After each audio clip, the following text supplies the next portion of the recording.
Hi there, everyone, and thanks for being with us here on this Friday morning on KXAN Live. Will DuPree in the KXAN Live studio. We're looking at some dreary conditions out there in downtown Austin right now. We saw some drizzle falling a little bit out there, made the commute to work not too fun out there today this morning, but we are expecting more severe weather to enter into the forecast a little bit later today. So we wanted to share that information with all of you so that you can prepare effectively and know that information. And here to do that is meteorologist Kristen Currie. Kristen, thank you again for being here as always. Of course, very active weather day for us here in Central Texas. We mentioned there that is a severe weather threat that is going to come into our area. What are we talking about here? What are the things that we should look out for? Really everything. We're watching for the risk of tornadoes, large hail, damaging winds. I don't expect any flooding issues, but unfortunately, this is all going to come in this afternoon and this evening. So what you have out there now, not an issue. This is our camera up at the Indeed domain in North Austin, and it looks great, right? We got a lot of those pockets of light rain streaming over Hayes, Travis, and Williamson County, but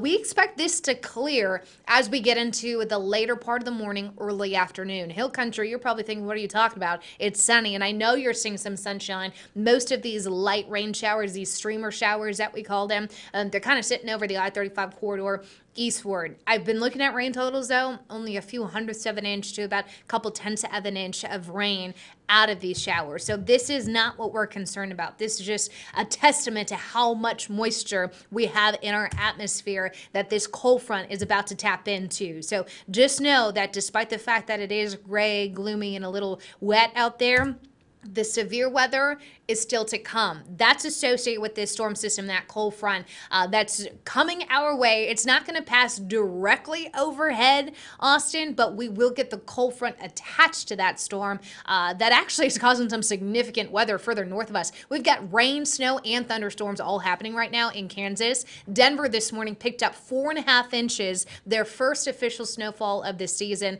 coming about 2 weeks later than normal, but more significant snow than what they typically see in their first round of snow for the season. So we know this storm is powerful. We know that cold front's coming through. Will, severe weather threats, you ready? Yes. Okay, let's talk about it. This is a brand new update that came in around 8 a.m. this morning, and it did show an update specifically for the hill country. They've trimmed back parts of the hill country when it comes to the threat of severe weather, but this is good. This means there is a lesser chance of seeing strong to severe storms pretty much west of Highway 281. However, from 281 eastward, which includes all of the I-35 corridor in all of our eastern counties, that threat remains the same. Now, this map you're seeing right here with the oranges and the yellows, this tells us coverage. So the yellow is a 2 out of 5 risk for scattered severe storms possible. The orange color is a 3 out of 5 risk for numerous severe storms possible. So basically, this is saying the further east you get from I-35, the more severe weather you're likely to see, that some of those storms will likely start right along the I-35 corridor. That being said, if you are going to be traveling at all within North, Central, East Texas, you need to be watching the weather closely. And the reason I'm highlighting the statewide view is because we've got a Longhorns taking on Kansas State tomorrow. If you're going to be driving, you're going to hit those strong to severe storms all the way up I-35, Austin, Waco, Dallas, through Oklahoma, and into Kansas. We've got that severe weather risk. So if you cannot leave by midday, I would just wake up early and do it. And I know that's a long drive, but you're not going to have fun driving through these storms later on into the afternoon and evening, Will. You did mention that we should expect quite a few things for these storms to bring. So let's break it down for people what we can expect to potentially see later today. I got you. Okay, so let's talk about the threats and the timing here, because like I said, what we've got out there now, I'm not concerned about. I think the severe weather risk, those strong thunderstorms, are more likely once we get past lunchtime. Now, that being said, look at what our clouds and radar are showing at 3 p.m. We've got full sunny skies out in the hill country and I-35 corridor. The more sunshine we see today, the greater the risk of that severe weather, because basically that sun is allowing for more instability. Right now, we've got a lid on the atmosphere, and it's preventing those rain showers from vertically developing. So by that, I'm talking about growing upwards into the sky. The cap, the lid, keeps that from happening. When we see sunshine warming the ground and we see heat and instability pushing and pushing and pushing on that cap, basically, eventually it breaks and there is nothing stopping from those storms exploding, which we expect them to by around 6, 7 p.m. So I want to show you, this is the new update, and it does have storms in our eastern Williamson County, Travis County, Hayes County area. 7 p.m. And this right here is where our tornado risk will be highest. The more spread apart those storms are, the less those storms are competing for energy with each other, and that's where the tornado threat will come in. As those storms move further east, you'll notice this kind of congeals into a big line. That's when the damaging wind threat takes over as the primary concern and the tornado threat lessens. Now, it's still possible to see a few quick spin-ups along that main line, but this right here would be really, really strong thunderstorms blowing and pretty much blasting the eastern counties as we get into the 9, 10, 11 o'clock hour. We're fairly confident that all of this clears by midnight, so it's not going to roll into the overnight hours. However, as those storms do develop, there's going to be the tornado risk. There's also going to be a risk of large hail. We're talking ping pong ball size or bigger, which absolutely is going to leave a mark. And then those damaging winds of 60 to 70 miles per hour. I can even further break it down by region here, and this was also one of the latest updates from the Storm Prediction Center. Hill Country, at this point, there's a pretty good chance you're going to miss out on all of this. Now, unfortunately, that does include the rainfall, which you need, but fortunately, it also includes that severe weather threat. Where I'm most concerned about storms being strong and spinning will be right along the I-35 corridor eastward. So I'm talking Georgetown, Austin, Kyle, eastward. That's where we need to be staying weather aware today as we get into the afternoon, evening hours, Will. We just had a question from somebody on Facebook, and I'm Sure. monitoring that, and thank you all for watching for as long as you have for this update, because it's very important information. But someone did ask, they're new to the area, they have not experienced a tornado warning before. What can you share about what they should prepare for if that should happen tonight? Absolutely. So, here in Central Texas, most of our houses are not built with basements, right? If you are ever in an area that does have a basement, that is going to be the safest place to be underground. However, if you're in here in Central Texas and there is a tornado warning that is issued for your area, what you want to do is you want to go to the most interior room of your home, a room without windows, right? Basically, you're trying to put as many walls between you and the outside, because if there was a tornado outside and it's flinging around debris, there's a pretty good possibility that you see wood and all that debris banging against the wall, and sometimes it can even penetrate a wall. So the more walls you have in between you and that tornado, the better. There's also a few things we say. I do a lot of school visits, and I tell kids all the time, if you've got a helmet, I don't care what kind of helmet, if you're riding a bike in it, if it's a football helmet, baseball helmet, whatever it is, put that on, because this is the most important part of your body, right? And most injuries and unfortunately fatalities that we see with tornadoes are from blunt force trauma. So we want to make sure that that head is protected. Another thing is make sure you've got that KXAN weather app. I guarantee you this thing is going to be blowing up today once those storms start to develop. We will send out alerts, and you're going to get an automatic alert if you've got the KXAN weather app and you've got your notifications turned on once a tornado warning is issued for your area. Other things, turn the TV up on loud. I guarantee you, if there is a tornado warning anywhere within Mason and Fayette County, Chief Meteorologist David Yeomans will be on here talking about it. So you can count on that. Turn that TV max volume while you're in your tornado shelter, in your room, whether it be pantry, bathroom, whatever, and make sure you can hear his voice. Because not only is he going to tell you where that potential tornado is, where it's going, he's also going to tell you when it's okay to come out of that tornado shelter. That's going to be a key point there, right? Because you don't want to be sitting in that tornado shelter for hours and hours. This line will move very fast. So these warnings are probably going to be pretty short, maybe about 30 minutes to 45 minutes, and then they're out of there. But you want to make sure you have a way that we can connect with you to tell you where the storm is, where it's going, and when it leaves. We will be your trusted source for that. So please, everybody, stay tuned with us as this unfolds in this afternoon and this evening. We want to revisit the timing of all this, Sure. Kristen. So a lot of people who might just been joining, I noticed a lot of the numbers jumping up here. So people are really wanting to find out information. So let's go back to when we really can expect to see more action here with the weather. Absolutely. So this is one of a few different high resolution computer models that we use. Basically, it's a computer spitting out a forecast, and then it's up to us to decide which one we think is more likely, given everything that we know and everything we've studied.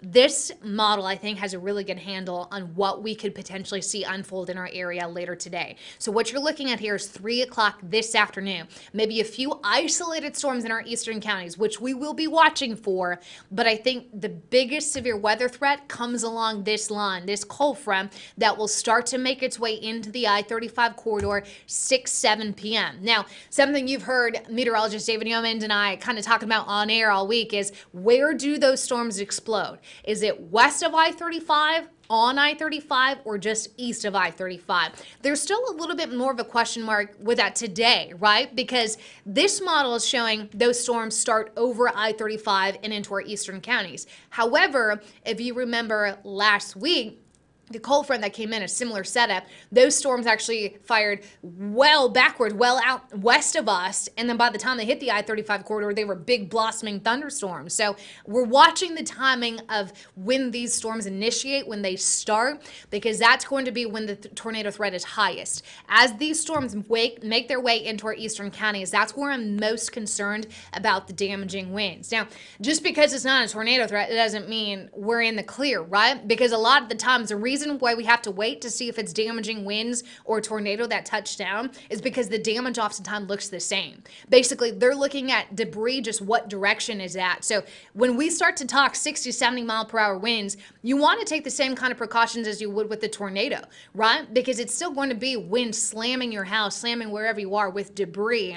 So the damaging wind threat is going to be the highest once that line gets east of I-35, 8, 9 o'clock. 10 o'clock, Fayette County, Lee County, Bastrop County. Make sure you're watching KXAN, and then eventually by 10, 11 o'clock, this all pushes to our east, and we are going to be pretty much done by midnight. So 5 p.m. to 11 p.m., that's going to be this window of those strong to severe storms. And please, everybody out there, pay attention to what is in store for you all, because we will be providing updates throughout the afternoon, right, Kristen, with David and the rest of the weather team here all afternoon and into the evening. Yeah, I'll tell you what. So we've got Chief Meteorologist David Yeomans tracking the storms live on air tonight.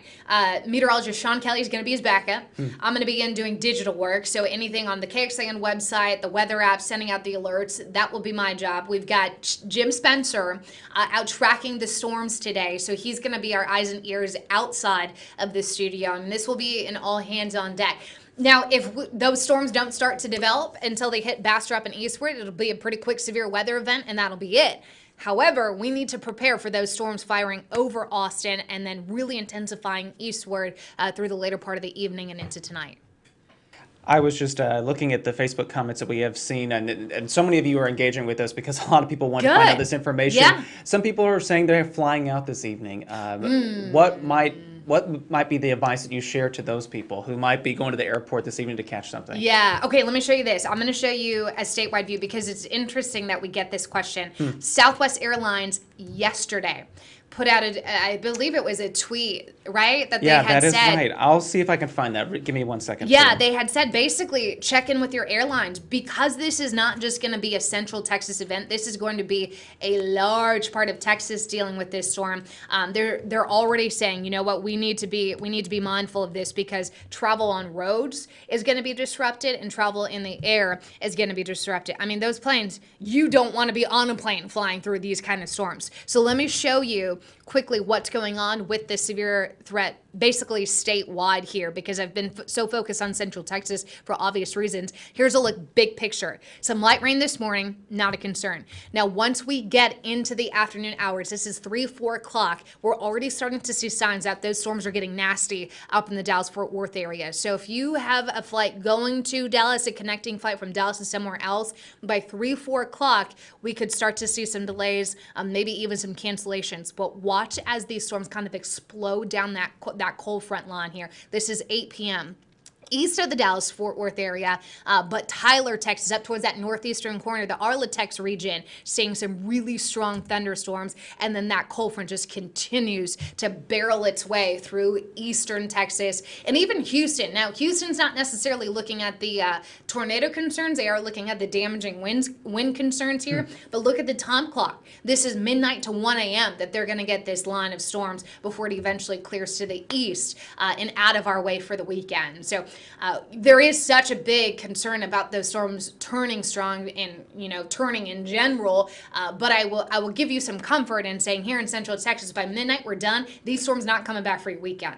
You are perfect Saturday and Sunday with sunshine and dry skies. But this evening is when we could really see some of those storms do what they do, kind of like what we had last Friday, if you remember. Chief Meteorologist David Humans and Sean tracking the fact that these storms fire up quick, right? Real quick like that. And that's going to be something we'll have to keep an eye on starting probably at 5 p.m. this evening. What was pretty astounding is seeing that incredibly long line of storms basically across the entire central part of the United States. Absolutely. I mean, we have such a warm, moist, unstable air mass, basically a big blob of air sitting on top of Texas. So as that cold front moves into that warm, moist air, it has all the ingredients it needs to fire off these storms one by one down that front. What's helping this morning is that cap, that lid on the atmosphere. What we're watching for is, when does that cap break? When does that lid lift? And where does it lift later today? You mentioned that warning from Southwest Airlines. This is the tweet that we were mentioning there. Just again, if you have a flight today, please keep it in mind that this may affect your travel plans this evening. So again, Southwest Airlines putting out this alert: due to forecasted weather in Texas, service to some cities may be disrupted through Friday. Again, that is today. Check your flight status and explore rebooking options. So obviously the airlines are being mindful of this situation, but let's just revisit again what this graphic is showing and what the severe threats are for people out there in our area. Absolutely. So this, I love to show this map because I think it kind of gives everybody an idea of what the threat is where they live, right? So I'm going to tell you right now, Mason, Western Gillespie, Western San Saba County, I think you're going to miss out on all of this. Where things get a little more interesting is right over Lampasas, Llano, and Blanco County. I-35, so I'm talking Wilco, Travis, and Hayes County, and everybody in our east, Lee, Bastrop, Milam, Fayette County, that's where we expect this risk to be highest. Initially, it's going to be the tornado threat we're most concerned about, again, when those storms are a little more spread out.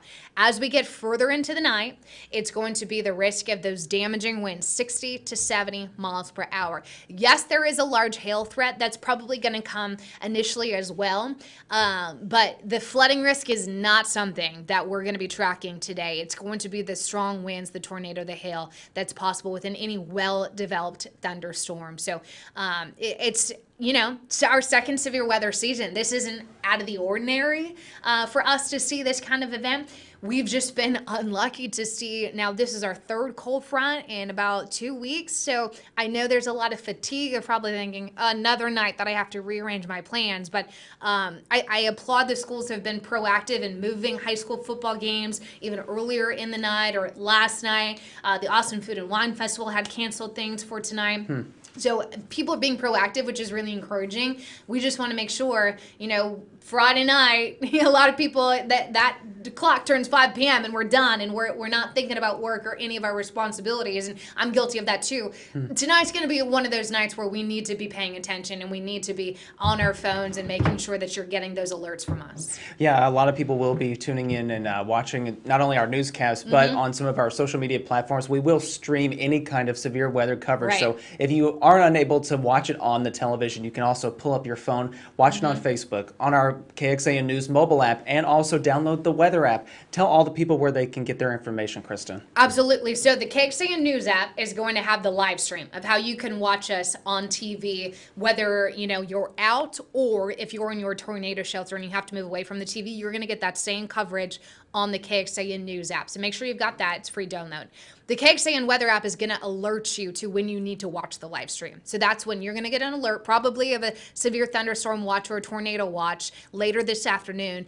And then once those storms start to develop, then those watches turn into warnings. And the warnings is when you need to take action. So that KXAN weather app is also a free download. Just make sure it's got your location in it, or else you're going to automatically get the Austin default. I want to make sure that if you live in Bastrop, you're getting warnings for Bastrop County. So go into the settings and look for that location. Make sure your notifications are turned on. And I will say too, given the timing of this, starting at 5 p.m., 6 p.m., our sunset is around 6:40, meaning a lot of this is going to happen in the dark. So don't be going out looking for tornadoes. Don't be watching for any sort of thing outside. You want to be inside watching that coverage. Leave it to us to tell you where it is and where it's going. If you can stay in the house and safely take a picture or a video of damage, I will gladly take that, but your safety is going to come first. And if I see a video, of you hanging out the side of the car or taking a video, I'm not going to put it on air. So you might as well not do it, right? You got to do it safely. Those reports we will show on TV. Always good advice. Meteorologist Kristen Currie, thank you for being here. Again, tell people who will be in tonight to share information about what will unfold later today. Absolutely. So we've got meteorologist Sean Kelly doing the midday update. So KXAN News at noon. And then starting around 2:45, I would say it's a severe weather day. Chief Meteorologist Haven Humans is going to be in here way earlier than he typically does. He'll be taking the helm probably around 1 p.m., but he will be on air at 4, at 5, at 6, at 9, and 10. Because this is probably going to happen between that window of newscast between 6 and 9, you can pretty much bet that if there's a warning issued, any kind, severe thunderstorm warning, tornado warning, we don't care. We are going to break into coverage, and we are on whatever's on TV tonight. We're going to tell you where it is and where it's going. So it's an all hands on deck. Jim will be out in our chaser too, in our vehicle, keeping his eyes on the skies for us outside of the studio. So you've got all four of us tonight watching the weather unfold. The best team there is to track this. Meteorologist Kristen Currie, thank you again for being here, for sharing all that. All right, everyone, if you did not listen to what we just talked about, please download the KXAN News mobile app right now, as well as the KXAN weather app. There will be so much information shared about the severe weather chances tonight, so you can keep that information right in your hand on your smartphone whenever it gets put out there. So please stay with us again as we track all of this, and once again, we will see you back here at another time. Hope you all stay safe and healthy. Take care, everybody. Enjoy your Friday.